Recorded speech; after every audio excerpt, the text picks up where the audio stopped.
Coach Barrick here, Equity Podcast, giving you the tools to be fit for life. We're talking about skill building today, and particularly the path to building skills over the long term. Skills are not in a closed environment. We build skills through modification and progressions of movement, and it also different movements are going to help you progress through a different movement. So a push up might is going to help you with a handstand push up. A push up might help you with a dip, right? All those are things that are going to help that pushing strength and building upper body strength. So we're thinking about skill building and the path to those things. When we're doing movements, when we're thinking about our workouts, we want to think about how we're going to modify this movement and how we're going to progress through it. We want a progression through movements. So, a perfect example of this would be a pike handstand push up to a handstand push up to a handstand walk to a press to handstand, right? These are all varying difficulties and they're all a progression through each other. They may not be the same stimulus for a workout, right? The pike handstand and the handstand push up are very similar, but that handstand walk and the press to stand, it's not just pressing. You're doing something a little bit different. However, if we don't have the pike handstand push up, if we don't have the handstand push up, we probably don't have the capacity to handstand walk or press to handstand.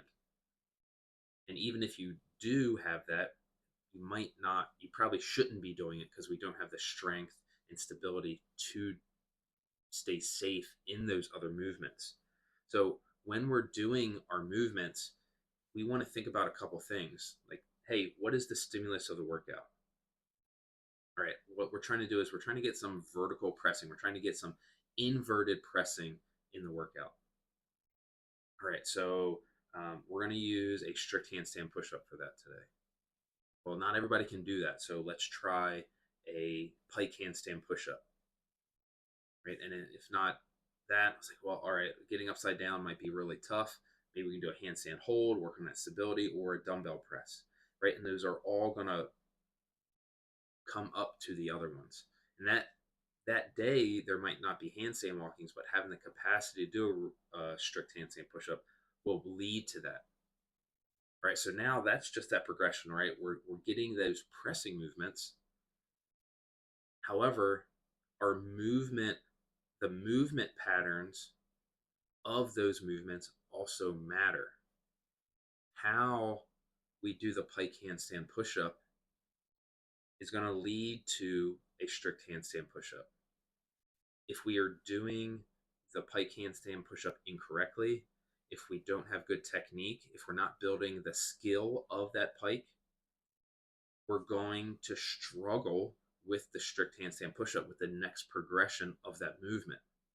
Same thing, if we struggle in the technique, in mobility, in the parts of the strict handstand push-up, we're going to struggle with the handstand walk as well. So making sure that you have a coach, making sure that you're watching video, making sure you're looking at the little nuances of that movement is going to help you progress through those things. So again, using these handstand push-up examples, that tripod is such a important piece of this, right? We need to build the strength, we need to build the stability, and we need to build that movement pattern of getting to that tripod position at the bottom of the pike and the handstand push-up, getting to that top position, getting that head through the window, having the mobility to have the shoulders to get back to where it needs to get to eventually lead to the handstand walk, getting that pressing strength to go from a press to a handstand. It's going to take a lot of work, and we need to make sure that we're reinforcing those good movement patterns all the way from the bottom position. Even in the push-up, if we're going to modify that pike handstand push-up to a push-up, we need to make sure we have those proper pushing mechanics, right? We're at that 45-degree angle. to the torso versus those elbows out or those elbows really far in.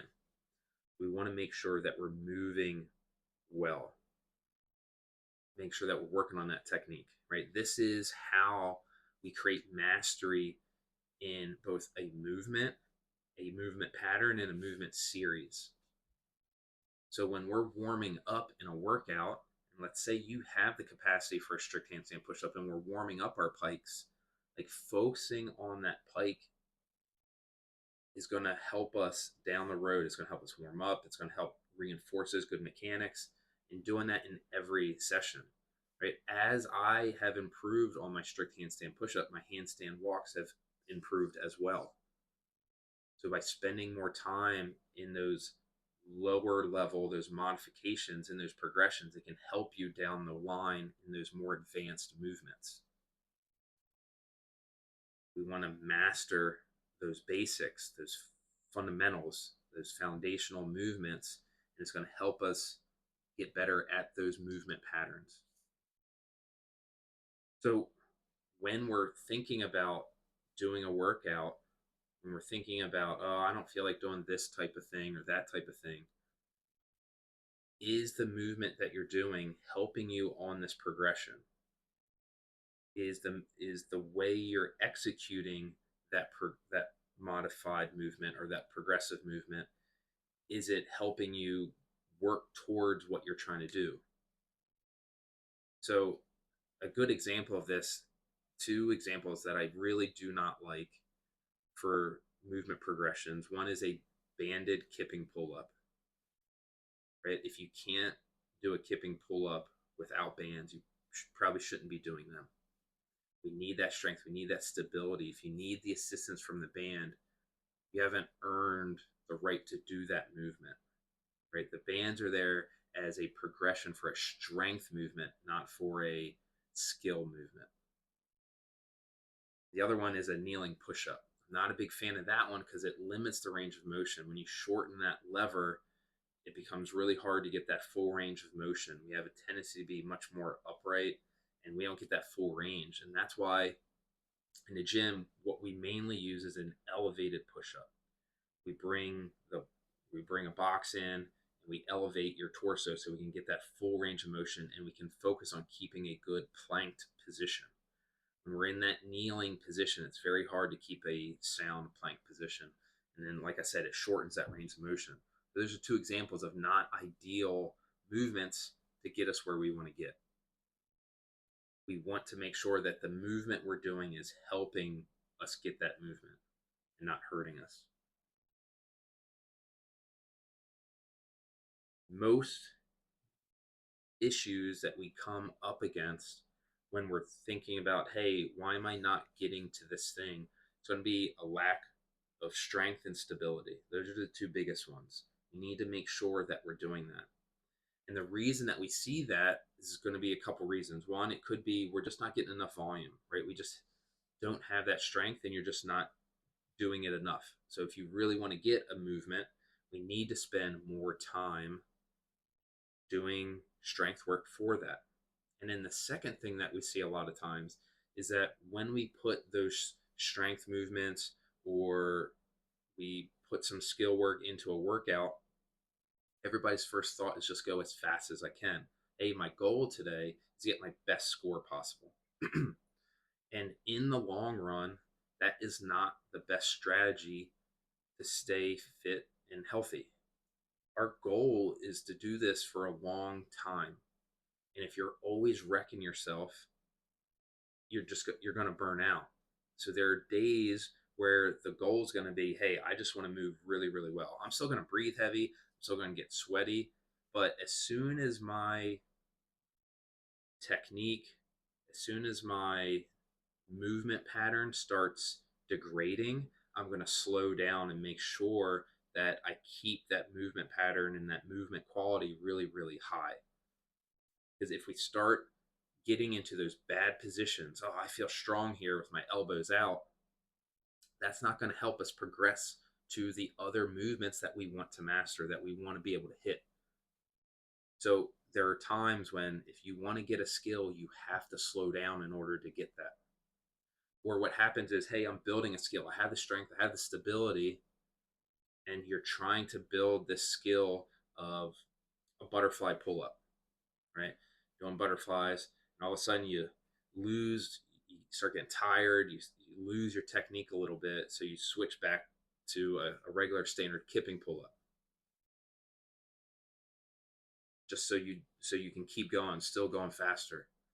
Well, if the goal is to really work on that technique of that new movement, the better idea would be to slow down and keep using that technique and improve that technique under fatigue. Right? Slow down a little bit, make sure you do it. Don't just switch to something else. Now, if we're doing a competition, if the goal is to get the best score today, we're doing a benchmark workout or something like that. Yeah, you want to do that switch.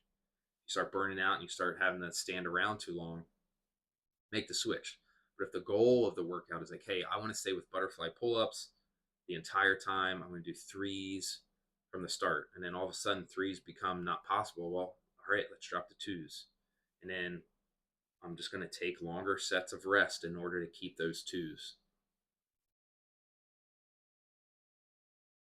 When we are trying to build skills, we need to think about what is the progression of those movements. What is this pike handstand push-up going to help me do in the long run? How is focusing on the movement pattern? Am I doing this movement pattern right to get me to where I want to get?